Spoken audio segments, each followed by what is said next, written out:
Alors le scénario de C'était mieux après, c'est quelque chose de très particulier, comme j'en ai peut-être déjà parlé, dans le sens où l'envie est partie donc d'un projet artistique assez long de 3 ans, auprès de deux personnages qu'on a rencontrés toutes les 2-3 semaines, Albert et Alida, et donc pendant ce temps-là, on a recueilli énormément de choses, et on ne voulait pas faire une édition dans laquelle on allait avoir un rapport chronologique, ou voilà.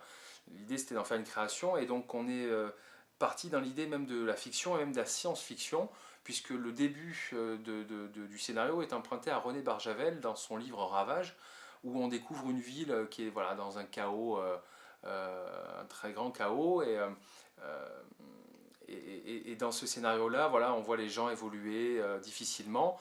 On apprend aussi assez vite que tout ce qui est électronique ne fonctionne plus. Alors ça peut plaire, ça peut faire peur aussi.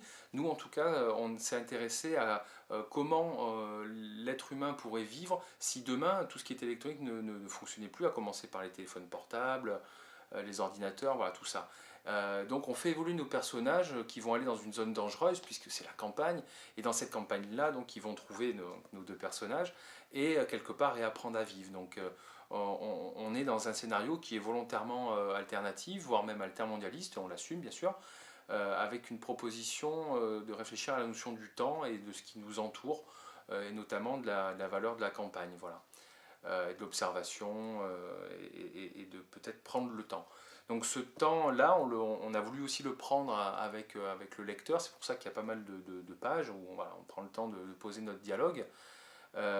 Et au final, il existe un dialogue aussi entre la photographie en Polaroid et le dessin de Monsieur Puzzle, parce que voilà, on s'est imposé aussi de travailler pour moi comme photographe avec un Polaroid que voici, hein, qui date de la fin des années 70 et qui fonctionne encore. Et donc toutes les photographies ont été réalisées avec ce petit appareil qui est un bijou. J'aime beaucoup en tout cas. Voilà. Donc voilà pour le scénario de C'était mieux après. À très bientôt.